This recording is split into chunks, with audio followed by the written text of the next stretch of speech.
there were issues that were that were so unsurmountable that he's just, I think, 32, 33 years he took his life. And today I was reading that some young Indian girl also, she was like a big star in TikTok, and she committed suicide. She's just 16 years old. So they say that our mind is our biggest enemy.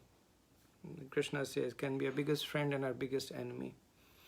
And if it's our enemy, then it can make us believe in anything, regardless of what the actual situation is. So with your permission and blessings, I wanted to speak about something that is very foundational to our spiritual journey, which is faith. So wanted to talk more about it. Faith is one of the words that, because of familiarity, it loses its essence. We say, have faith in me, have faith in God, faith drives the world around, and then it just becomes a word. It ceases to carry import, and yet it is important, obviously. So I wanted to start off by hearing from you that what do you think is faith?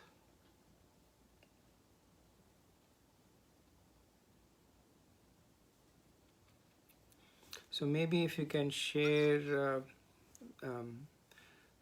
briefly from a heart perspective or experiential perspective, what do you think is faith?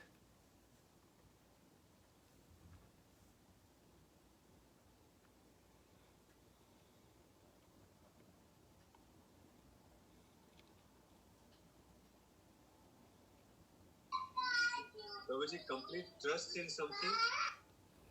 Trust, complete trust. Okay. Dependence. Say that again, Seema. You're a little faint. I think complete dependence. Like, Dependence. That somebody's there, or someone is there, or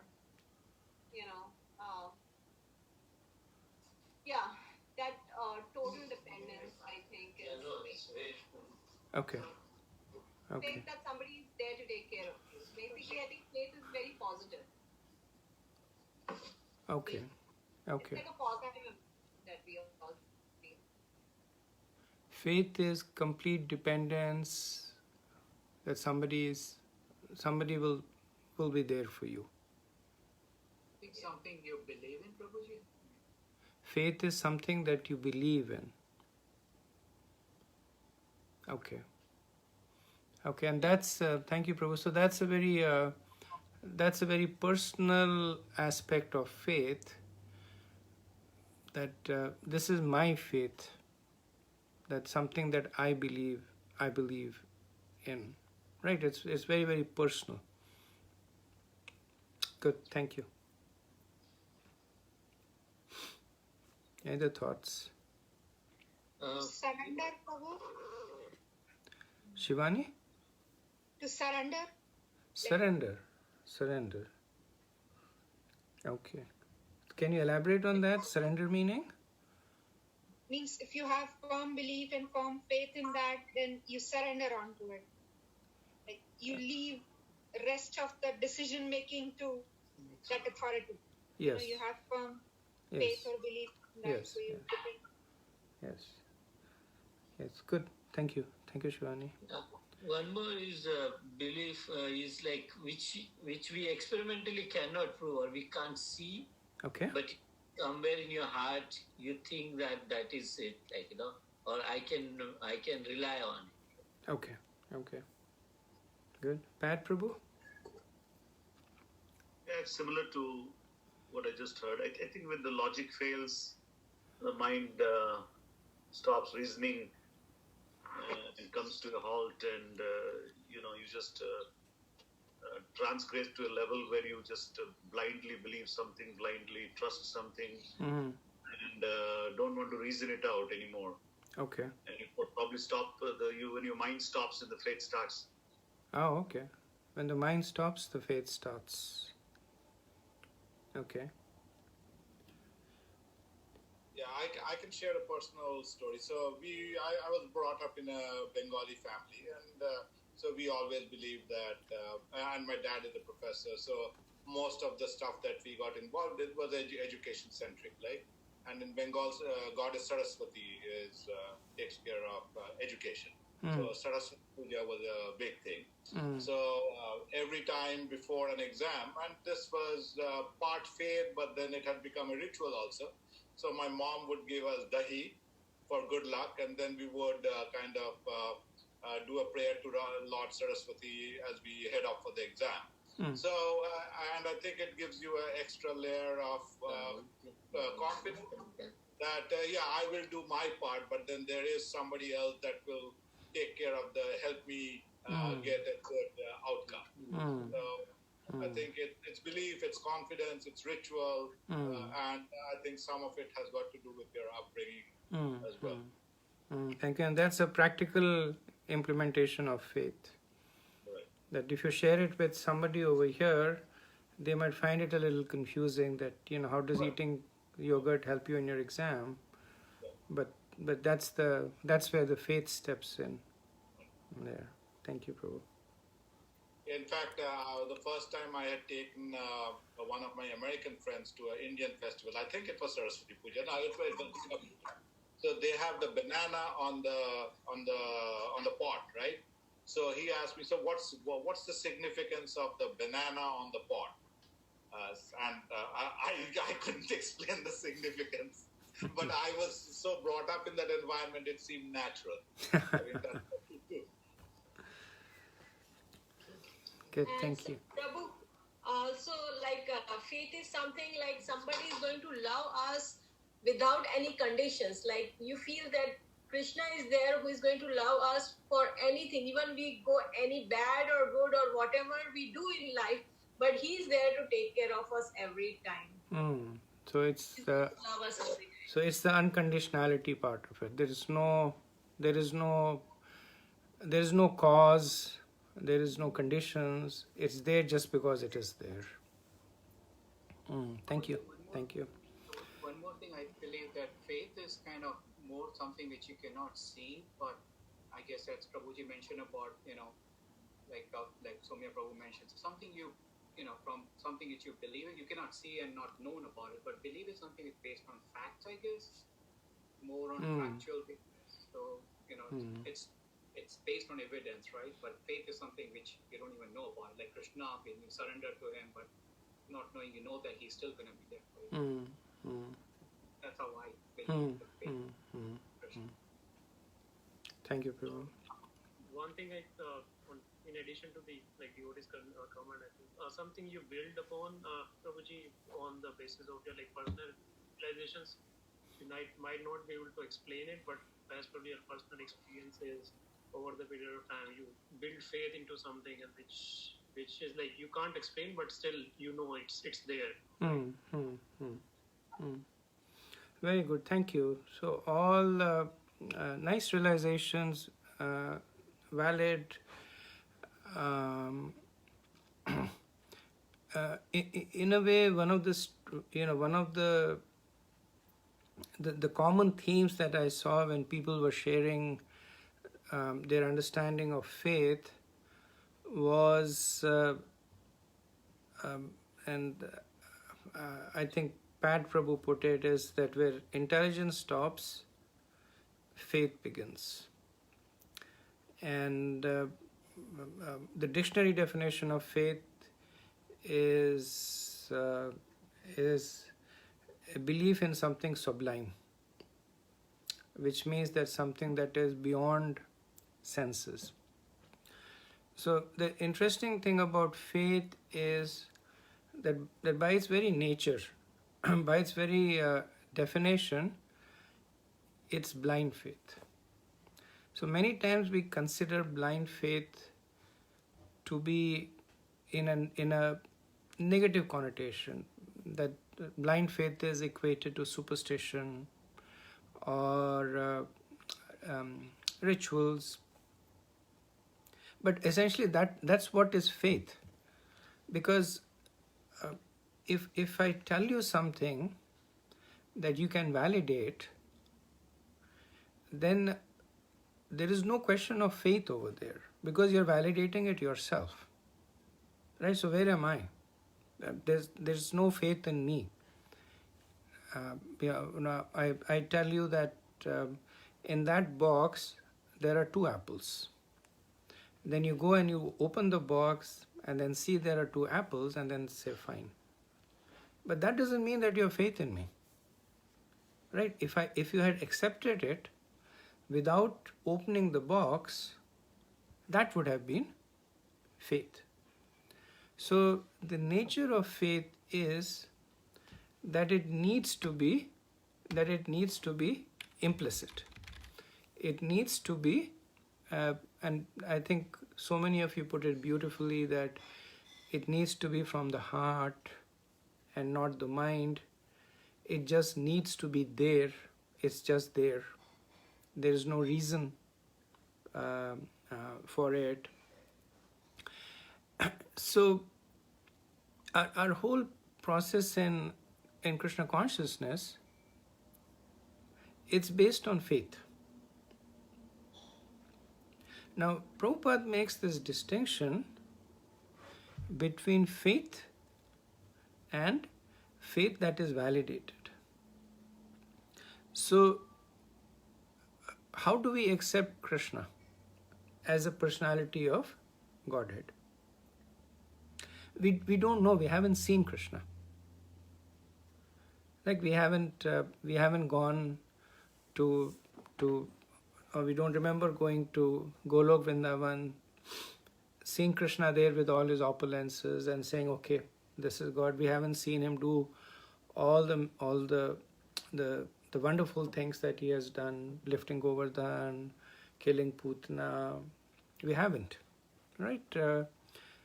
So how do we accept him as a personality of Godhead? That is faith. If we notice the flow in the Bhagavad Gita, that Krishna doesn't talk about himself till the 4th chapter. He's only talking about us. What's the nature of the jiva? What is the nature of karma? Fruitive activities, non-fruitive activities. He's talking about us.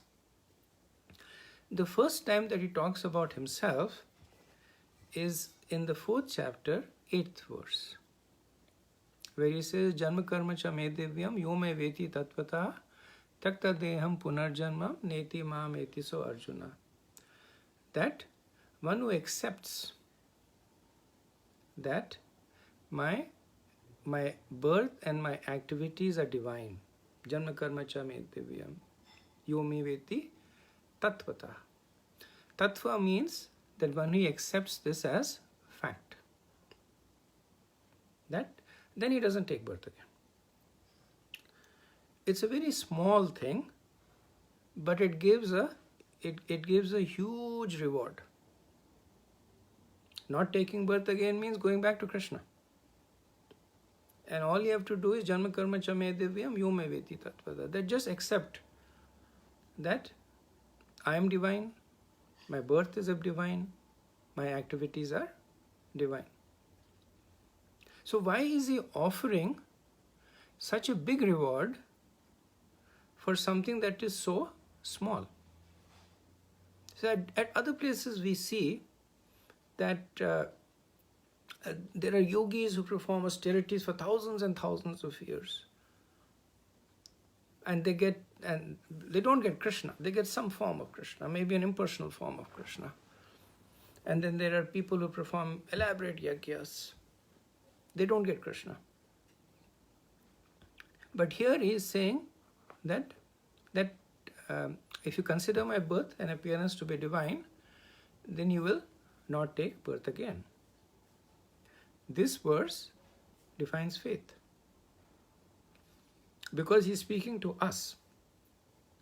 We haven't seen the birth of Krishna. We haven't seen his activities.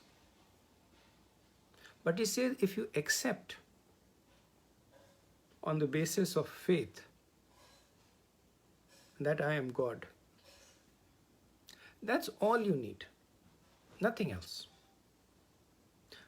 Everything else will follow from that. But it's like you start a journey and you take one step,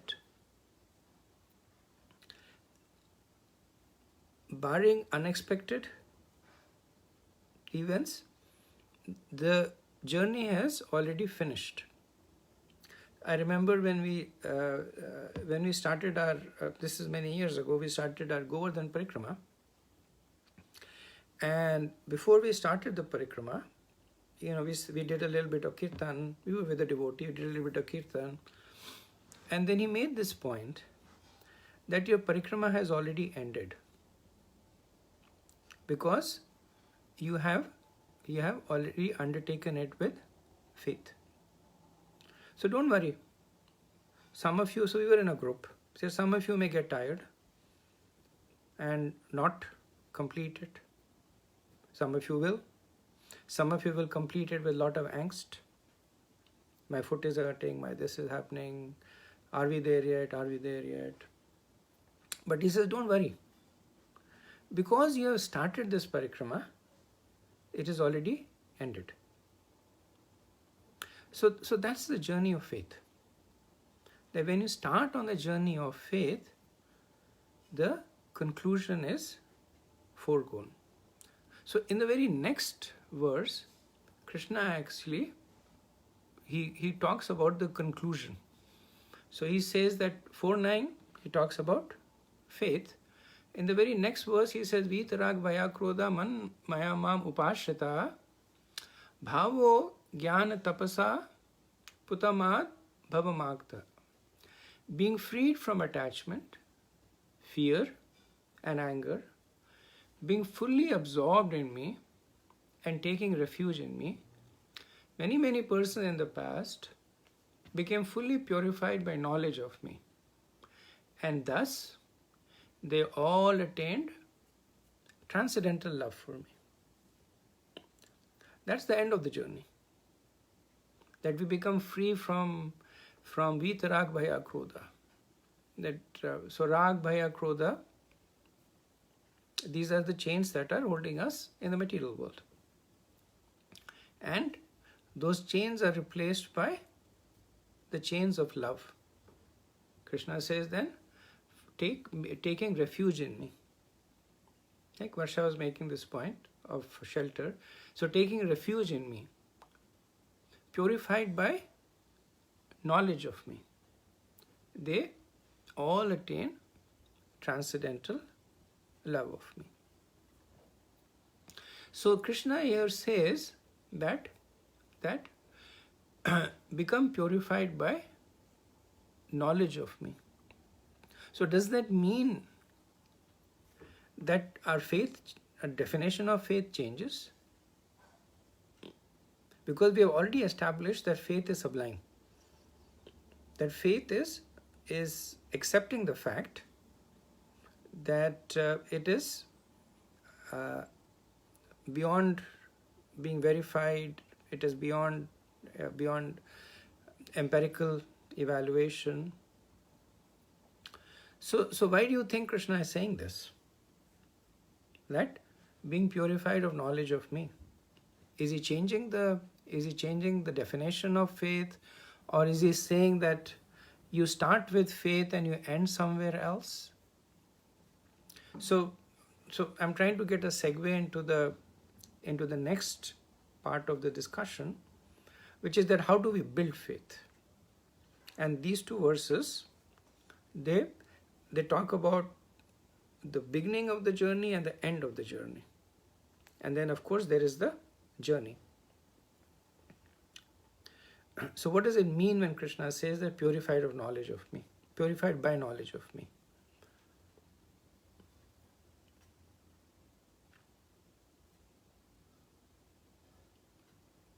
I think there are two things that come to my mind, Prabhuji. One is that in one lecture you said that in some way we all should need to have some blind faith in Krishna, because you can say Krishna is God, and I can say why, and you can say, oh, look at his leela, he killed Putna when he was 2 months old, and I'm like, how can you prove it? And you'll say, oh, our scriptures say that, and I'm like, who wrote the scriptures? So I think if any person keeps reasoning like that, then there is no end to it. And somewhere, you have to, it comes to a point where you say that, what, you have to believe in me, that Krishna is God. So somewhere that's why that blind faith element comes, that somewhere we can reason and we can keep reasoning till the end of our lives, but we just have to believe it, that okay, this is the truth, this is the absolute truth, that Krishna is God. And the second thing that comes to my mind is that why verify it through scriptures? Because I think that only by that will our own faith, that blind faith, will increase that Krishna is really God. And more than being able to convince others, we will be able to convince our own mind, which is actually our biggest enemy, that Krishna is God. So I think that's why because I remember you saying this, that, we as Hindus do a lot of rituals, but we have no understanding on why we are doing it. And somewhere down the line, we are not able to follow them because it kind of becomes like a chore. But when we have the complete understanding of scriptures, then is when we actually implement it in our lives so that it stays with us. And I think you once said that you can teach a person or you can show a person, but once you involve a person, that is the time that it goes down in memory. So that involvement is, I think, that is that verification through scriptures. Again, I don't know if any of this makes sense, but just my understanding. No, it makes a lot of sense. Thank you for sharing it, Seema. Any other thoughts? Prabhuji, you know what Mataji said, it is very true. But one thing that I'm thinking is initially all we can put is like nominal faith only. Because being Jiva, we have to keep faith on something. Because right now, if I'm saying I don't have faith on Krishna, it means I have faith on something else. So, it needs to be purified, because initially we can only put some nominal faith to start the sadhana and the practice. But then it is purified by knowledge. That is when we can break the faith on other things, and then only we can establish faith on Krishna. Good. Otherwise, it is not possible to just hear and have faith on Krishna. I'm thinking. Good. Thank you, Ravi Prabhu. Thank you very much. Hare Krishna Prabhu. Actually, in between, I lost the question because there are different views here. What we are asking about, is bhakti purifying us? No, so I was asking that Krishna in 4:10, he presents the maturity of faith, saying that purified by knowledge of me, right? So it seems to be a bit of a conundrum that he starts off by saying that accept me implicitly, just accept me as God, right? Which basically means that no knowledge. Like I tell you Krishna is God and you say Krishna is God, right? And then the culmination is Krishna says that now when you're at the state of maturity of your practice, you're purified of knowledge of him. So does that mean that your faith changes? Right? You don't need faith anymore. What happens to faith? I think it strengthens the faith as you go on doing what he's saying. It's kind of how you can say like a raw mango and a ripe mango. So it ripens your faith, I can say. Okay. Thank you. Prabhuji, create like just like example of like we have like faith in each and every step of our life. Like even we're taking a flight, we have faith in pilot. Even we don't really know like who is actually flying that plane or like anywhere. Like we stepped out of our house like a faith, like okay, we will be like coming back at the evening, right? But we don't really know. So it's kind of, I think, to start with, you definitely have to start with the blind faith. So because if you start questioning right from the start, you will never take the first step. If I see it as an example of like my mom, like she used to be like very scared of getting later. But at least the first time she took a step, okay, like she had faith in me, okay, like son is there to hold my hand so she can. Like after doing some time, like the ultimate was like okay, now she can go on that like without any fear, right? So I think so from going to taking the first step and then going at the last, like where you have full faith. I think I think that's the journey I think Krishna is talking about. Yes, Prabhu. Good points made. Anybody else has any thoughts on this? Yeah, Prabhuji, sorry, somebody said. go ahead, Prabhu. No problem. So just 30 seconds. I think, Prabhu, the faith, you have to have some faith, just like otherwise you can't just live normal. You'll be paranoid of everything. There is, you get into you'll have a mental problem. You have to have, even if you know that, 2 hours later it's going to be 9 o'clock, there's no proof that it's going to be 9 o'clock, but you have to believe that maybe there's enough. So I think the absence of faith is going to generate an enormous fear of becoming a mad person. See, the mad in a negative way. There is a madness which is a good madness, which is passion.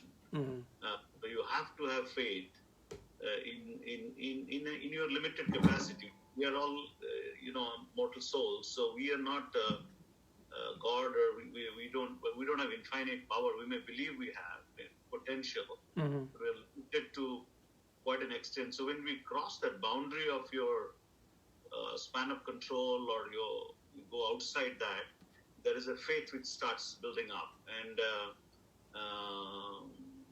I think it's a beautiful thing. If I sell, I completely trust in Krishna, have a complete faith in Krishna, and then I start living that life, that whatever Scripture says, the virtuous life, in the right sadhana, in the right practice, and then probably during that course, it builds a profound, logical yet inexplicable experience. The faith is solidified, and most of the fear goes away. So it actually gets into from a spiritual to a very scientific way of believing, as you could say, hypothesis, and experiment and proof. So that's how I would try to understand my way. I like the way that you're putting antonyms together. That it is blind and verified faith. So yeah. So in effect, it spans the two ends of the spectrum. Shivani, you wanted to share something? Yeah. Yes, so just what you just shared. I feel like faith is it's an iterative and incremental process. So based on our experiences and Krishna's mercy, we build upon it. And every time our reflections add on to an increase in faith. So whatever personal reflections we have based on our personal experiences, it adds on to our faith. Very good, thank you. So I think these are points that are made by practicing devotees. So they have to be correct. So thank you for sharing that. Some important points have been made, and I just want to bring them to your attention. One is the point of the whole incremental approach. So what is happening incrementally? That when the faith is growing incrementally, then what is actually growing incrementally is that whatever we trust blindly is trustworthy, right? It's not that we are getting a resolution to our so at least when we are initially making this journey in faith, Krishna is not there in our lives, even though we like to think about it, but he's not there in our lives, right? We chant, Krishna is not there. Maybe there is some sleep, maybe there is some distraction, but Krishna is not there. We worship the deities, and we have attraction to our deities, but we don't see.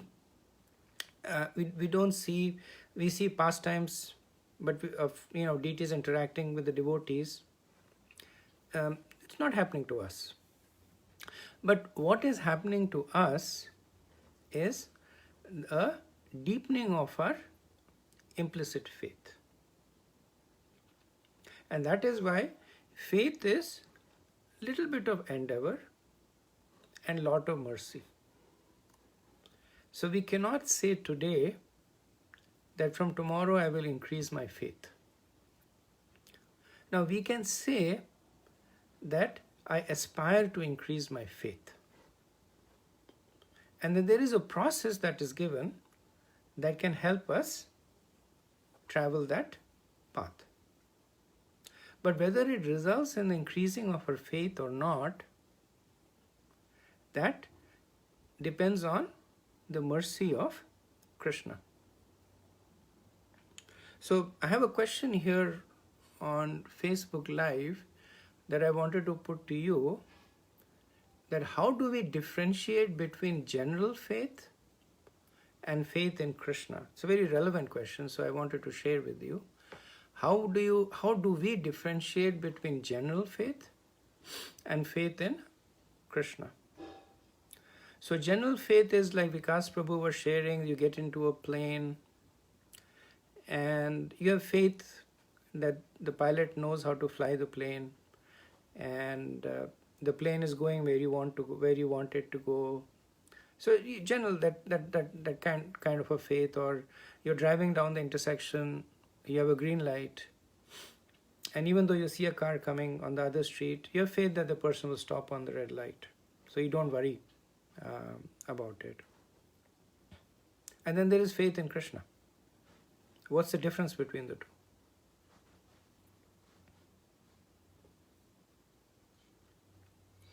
I think the first thought come in my mind is like a thought in material way, like with material things, and thought into a spiritual when we come to Krishna, or even afterlife thoughts. Like. Okay. Material and spiritual. Spiritual, I think so. Yeah, thank you. Prabhuji, linking with Krishna is the only difference I feel, Prabhuji, because the same example of getting onto flight, even without linking to Krishna also we can be confident on the flight technology, on the pilot capacity and all those things.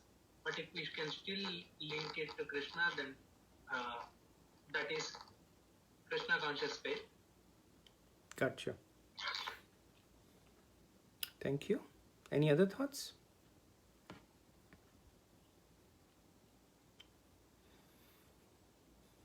Prabhuji, I feel both are same, because eventually it's Krishna's potency which is controlling the world. All Krishna's energy, potency, it's the same. It's how you look at it, but eventually it's the same. Okay. Yeah, I feel the other faith you were referring to, it's kind of more of temporary, but I think the faith in Krishna is, you feel, is permanent. It stays, it's like doesn't go away, it's always going to be there for you. Thank you. Thank you. Yeah, so those are my thoughts also, that there is no difference. They're both coming on, they're both exercising the same kind of muscles. They're both coming from the same source. The object is different. That's why Prabhupada would say that faith is very, very intrinsic in us, because it's the platform on which we survive. Like Pat was making this point, if we don't have faith in anything, we'll go mad, we'll go, what are the people they're called who have they're very suspicious of everything. There's a mental illness, right? They're paranoia. So they're paranoid, right? Everything is looked with suspicion. I remember, actually, this is Vikas Prabhu, where he used to previously live. I told you we used to have a friend that used to live in the apartment, and there was a young woman who lived right across him. And in the morning, she was like young, I think maybe in her early 30s, late 20s. But she would close her apartment and leave in the morning. And then she would do all these things. She would leave in the car, she would drive for 5 minutes, come back, and then check in the apartment. Or she would leave, and then she would sit on the stairs for 10 minutes, and then she would go up again and check her apartment. And then many times she would come in the middle of the day and check on the apartment. So she had some kind of a paranoia that somebody was in her apartment when she went. And even in the evening when she would come and open the apartment, it was like a big thing for her that, she would open the door and then wait. And then open the door and go in and then come out. And so it was like a whole process, and she did that every day. So it's just, it's just one of the symptoms of lack of faith. So we are intrinsically wired for faith. The only question is that where do we put our faith in? Sometimes people say that how can I believe there is Krishna? I have never seen him. This was a question that was often put to Prabhupada, that you keep saying Krishna, Krishna, Krishna, as if you have seen him. How can I believe that there is Krishna? I have never seen him. And Prabhupada would say, have you seen your great-great-grandfather? And I said, no. So you believe? Did you believe that you have a great-great-grandfather? I said, yes. So he said, then what's the difference? That you're obviously having faith in something that is beyond your empirical observation. So when Krishna is talking about the maturity of faith, that when the person has full knowledge of me, then the full knowledge is essentially on a platform of faith. Prabhupada says that a person with little bit of faith may accept that Krishna is God. Krishna is great. A person with lot of faith will accept how great Krishna is. So, it's the difference between the details. Sometimes, and I have to kind of check myself, that when I'm in the association of devotees, I very easily slip into using pastimes to support facts. Right? Somebody says that why did Krishna marry 16,100 wives? And then I say, but Krishna lifted Govardhan on his little finger. And the person says that, I don't believe he lifted Govardhan on his little finger.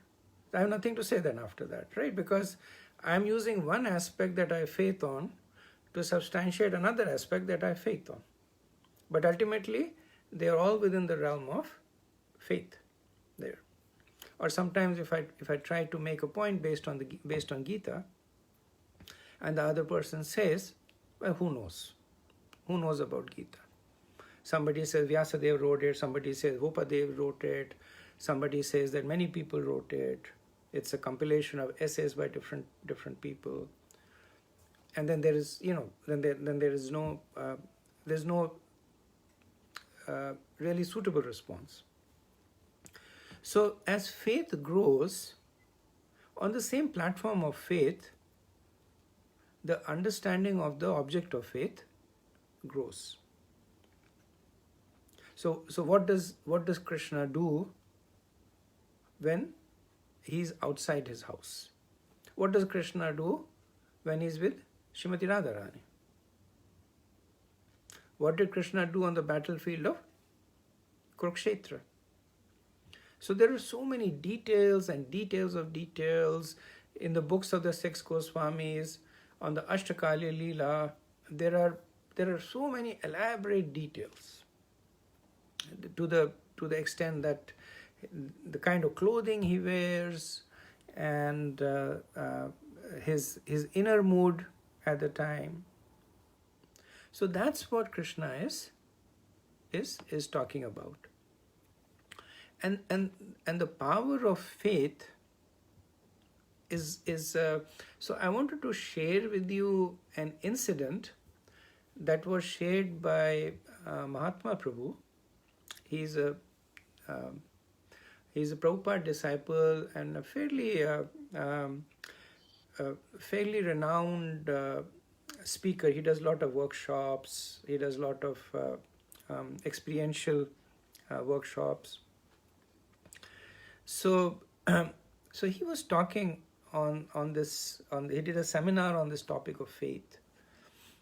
And then he was sharing something that he had heard from a pastor in a church, in a sermon, apparently a real incident of a person who on Christmas Eve had gone in to fix the cold storage.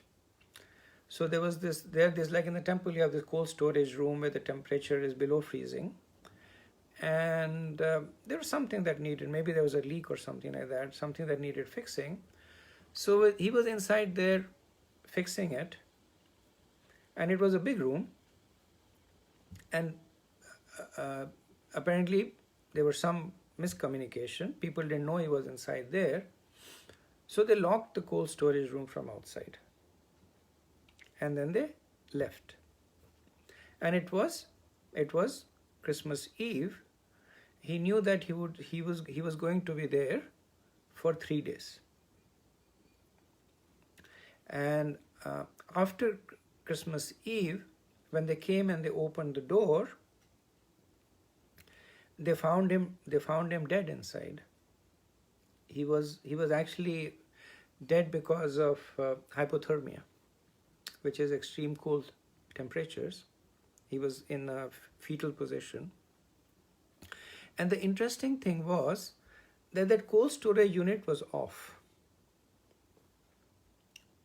So he was, in his mind, he was in such a strong, he had such strong faith that this is cold, this is how my body will react to cold, that it actually took him all the way to the point that he gave up his body. That's how potent faith is. They say that faith can move mountains. It can move lives. We see this instance of faith in Srila Prabhupada. Right? The famous example of him coming to the United States in 1965 on a merchant ship with no money. He had he didn't even know that Indian currency does not run in the US. He thought money is the same. So he had 35 rupees in his pocket, which at that time was $7. But it was Indian rupees. He had 35 rupees in his pocket. He did not know anybody. But he recorded his thoughts in the Markin Bhagavatam when he wrote it. So the ship first docked in Boston. So when he disembarked at Boston, he was sitting at the Boston. He went for a short city tour with some of the other people. And he was pretty shocked because these are people in the ship. It took him whatever days, I forget, several days it took him. So they have docked. Where are they going to go to? So they went to the bar and they went to the other spots. That's where, they told Prabhupada, Swamiji, you want to see the city? Yes. And he was shocked to see all this. He was coming from Vrindavan, saintly person. And then he writes in Markin Bhagavatam very eloquently, and he says that I don't know why you have brought me over here. I don't know what I can do over here. But he says, I have faith. If you would like me to succeed in giving your name to them, so be it. If you would like me to fail, so be it. And then he says that I am simply a puppet in your hand. Make me dance any way that you want. That is faith. Right? So he wasn't establishing faith predicated on success. Sometimes we say that Krishna, if you help me in this, then I will believe in you. If you are God, then you'll help me do this. Right? In the 60s and the 70s, there was always in the movies one scene where this person would go and to the temple, and then he would say that if you're really God, then make this happen. And then suddenly things would have thunder and lightning and things would happen, and the person would be like, okay, now I believe you're God, I'm on to different things now. Right? That's not faith. That if it is predicated on your own criteria, Prabhupada's faith was that whether you make me succeed or fail, that's completely up to you. I'm a puppet in your hand, you make me dance anyway. So So the aspect of faith is, so even though we call it as implicit faith, but that does not mean that it is not experiential faith. So there's a slight difference between the two words.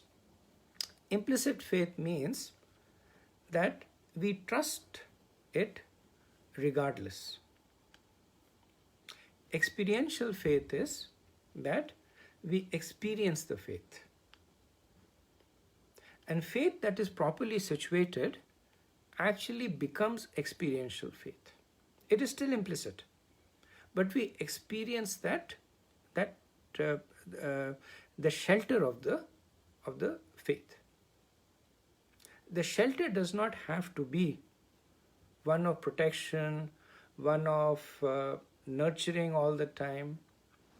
The shelter is that it is there.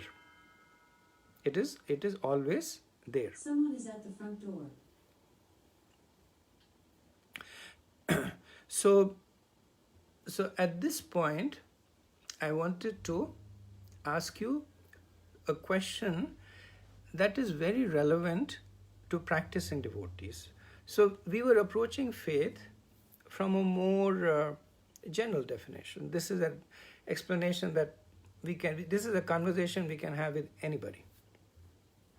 Now, as practicing devotees, how do you think we can nurture our faith?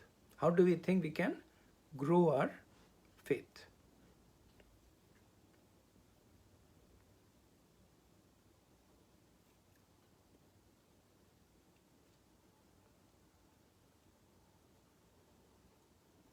By association?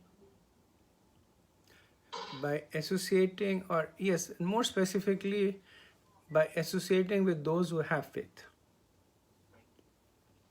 Okay, that's definitely one very, very potent way for us to grow our faith. What else? By reading spiritual books and chanting. By reading, and how would that grow your faith? So like that way we'll have more Shraddha. By reading the pastimes of Krishna and their devotees, we'll have Shraddha, and that way we'll have more faith. Our faith will become more firm. Okay, thank you. Like we have read in past times, like how Krishna has saved so many devotees before, like when they were in trouble or they were in anxiety, he came and saved them. So Thank you. Very good point. Hare Krishna, Prabhuji. I will. I don't think this is directly connected with being spiritual, but correct me if I'm wrong. But I think practicing just gratitude is also very important.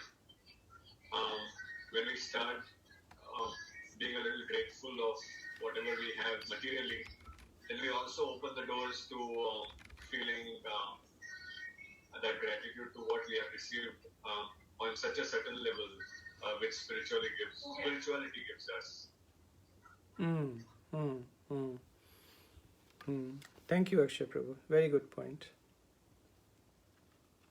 Prabhuji, material detachment and spiritual attachment both practicing in parallel, because material detachment helps you to break the faith that we have in other places and try to, it helps to accept how whatever that comes on your way, and try to relate with Krishna with spiritual attachment. I think when these two work in tandem. Very nice. Very, very true. Hare Krishna Prabhu. So I feel that by practicing with devotion and confidence, Guru Maharaj and previous Acharya's instructions, and following them with patience, and once it gives you results, then the iterative process, so your faith will keep on increasing. Good points. So when we are starting off in our journey of faith, then the first steps that we take to grow our faith is to get it is to make it more experiential by doing what we accept on faith. So for instance, when we read the Gita, or when we hear from a Guru Maharaj, we receive so many instructions, right? Do this, don't do this. The first step in faith is that we act upon them. So when we start our journey, we don't immediately come in the association of Krishna. Right? Nobody, or at least in the Gaudiya Vaishnava Sampradaya, in the ISKCON Sampradaya, nobody has promised you that. There was a person who used to come to our Bhakti Vriksha, and after some time he stopped coming, And then I met him in the temple, and I asked him that why have you stopped coming? And he said that okay, I would like to come, but first you have to show me Krishna. And I said that I have not seen Krishna myself. Difficult for me to show you Krishna, but you are in the temple, go to the altar. And he says, no, I need Krishna to hold my hand and walk with me. And then I said, Prabhu, I don't think you're at that level. You can definitely aspire for that. And Krishna will take your hand and walk with you. But then you have to be ready to hold Krishna's hand. So we had a long discussion, and later on he revealed, so he became a Christian actually. So later on he revealed that he was also in conversations with Christian missionaries, and then they had promised him that Jesus will hold your hand and walk with you, and etc., etc. I think later on then he left that also, did something else after that. But at least within the mood of spirituality that we follow, our faith is, and this may sound a little bit blasphemous or heretical, but our faith is actually not in Krishna. Where is our faith in? Where do we repose our faith in? Faith on the person who told about Krishna, about that person. Maybe, yes. Yeah, true. But where do we, on a steady state, ongoing basis, where do we repose our faith in? We repose our faith in mainly in our own endeavor, and also say money, relatives, friends. Right. So that's material faith. But from a spiritual perspective, Avinash Prabhu, you had a point to make? Yeah, I wanted to tell something. Maybe this is related to the faith or not, but I believe very strongly one of the main reasons we are here in this world is to teach our children, our coming generations, to teach them, hey, have faith. We have to hold their fingers and show them, And if we discipline ourselves when we have problems and we associate them, and I think that's one way. When you're teaching a children, your faith also grows same time. By example, preaching by example.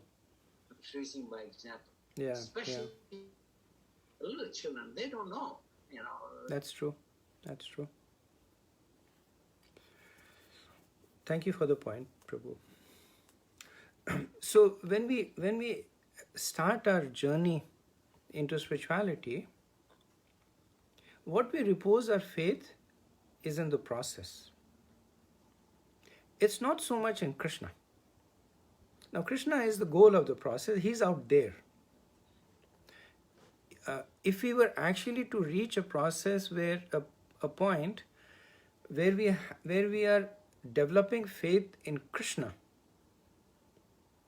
then we can understand that we are making significant advancements. Now, we are always making advancement, but that is Rupa Goswami says that it is a whole quantum leap for a practitioner to now start developing faith in Krishna. Krishna is there. There is a person called Krishna. The expansion of that person is in my heart as Paramatma. That person can see, hear, do anything, right? That would be a whole different level of faith. Right now, what we have is faith in the process.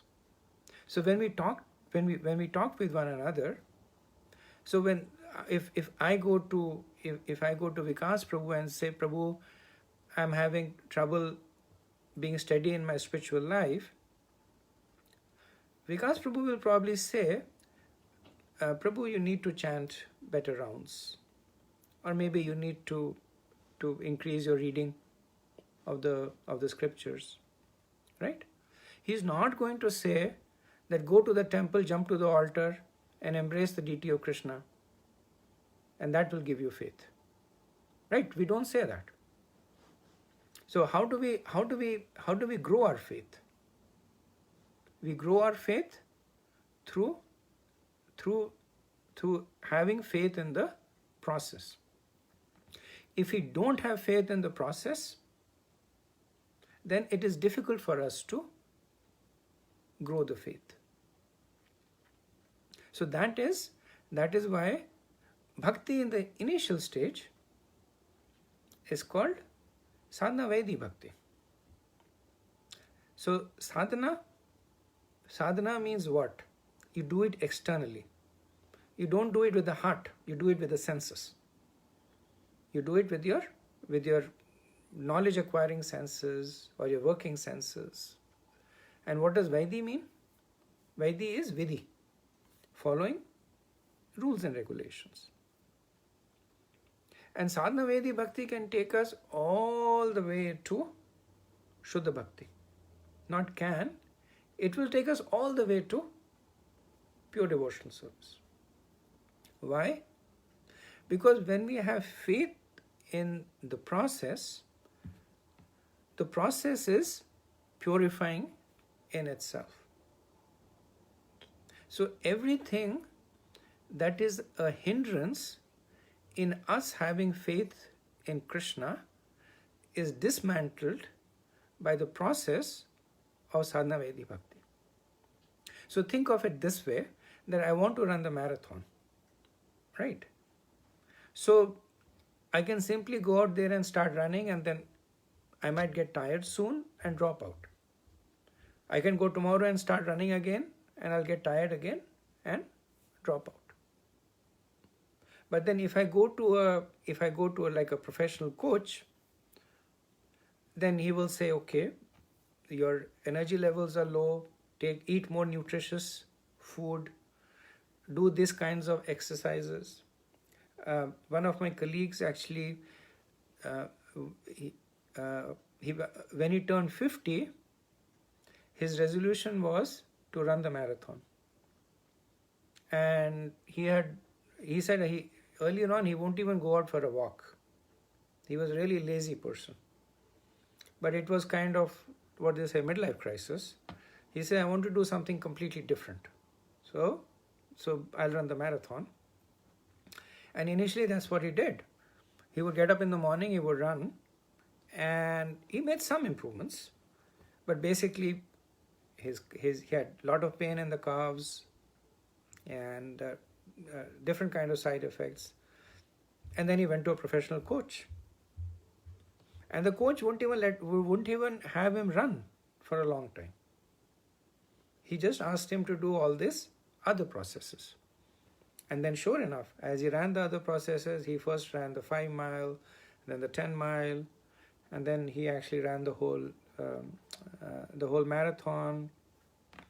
I think last year he went and I think he turned 60, I think, last year.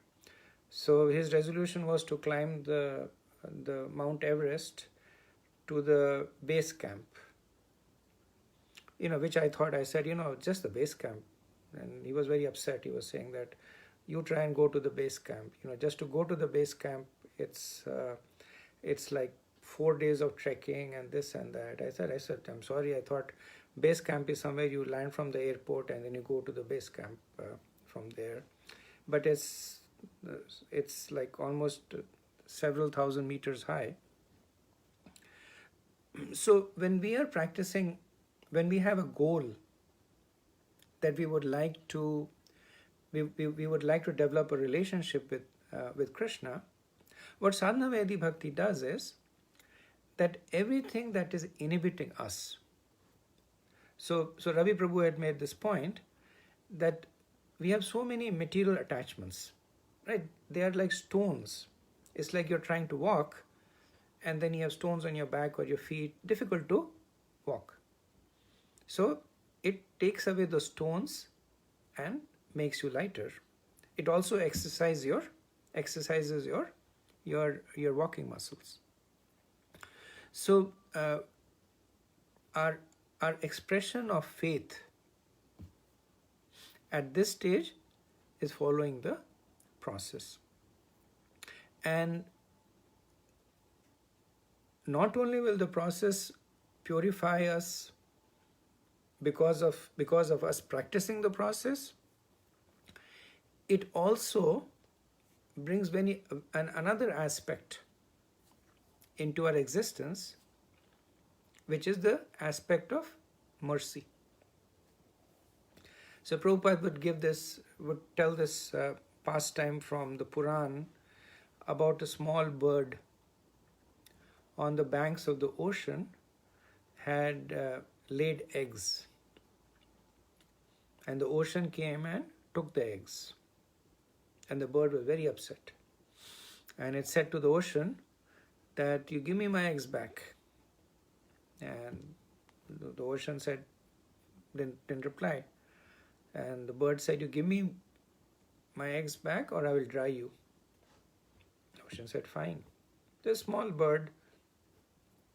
And then what it started doing was that with a small beak it would take a drop of water, put it out, take a drop of water, put it out. And the ocean was laughing and everybody was laughing. But the bird went on and on and on and did that. And then the news, it reached Garud. Garud is the original preceptor of the birds. And then he became very compassionate towards his little sister. So then he came down to the ocean and he said, you give her eggs, otherwise I'll dry you up. So now the ocean was scared because Garud could dry the ocean up. It's very powerful. So quickly the ocean gave back the eggs. So when we start following the process of bhakti, we begin to attract the mercy. So the mercy manifests through other devotees, through Guru, and from within us. Krishna is there within us.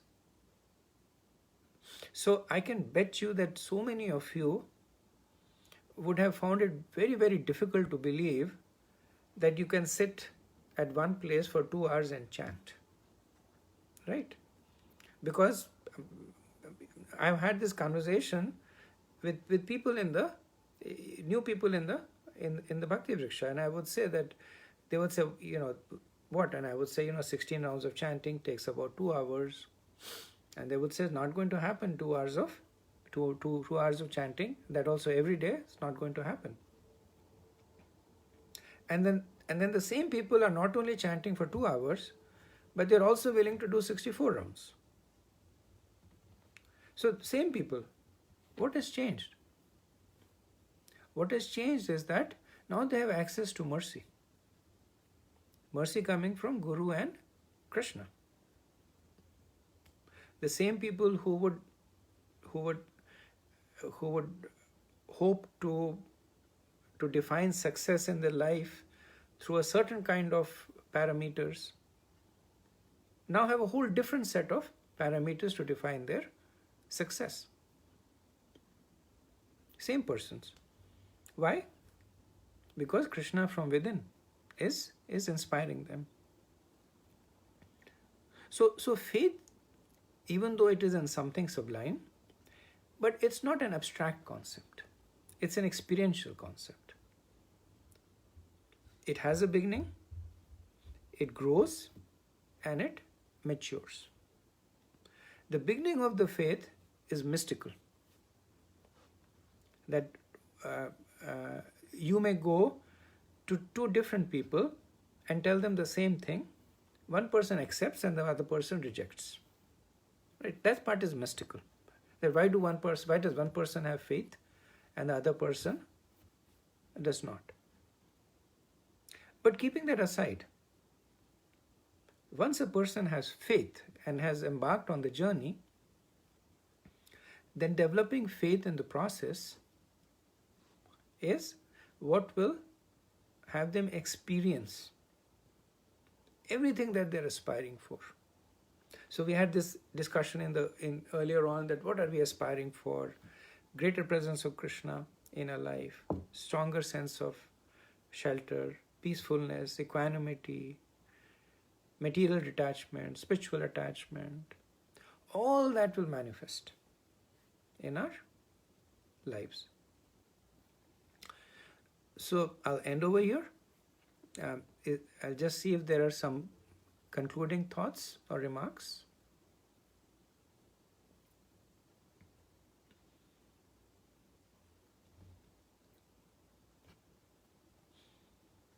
Okay. If not, then we can stop here and we can have the children do the Narsingadev prayer. Srila Prabhupada ki jai. Thai Gaur Premanande.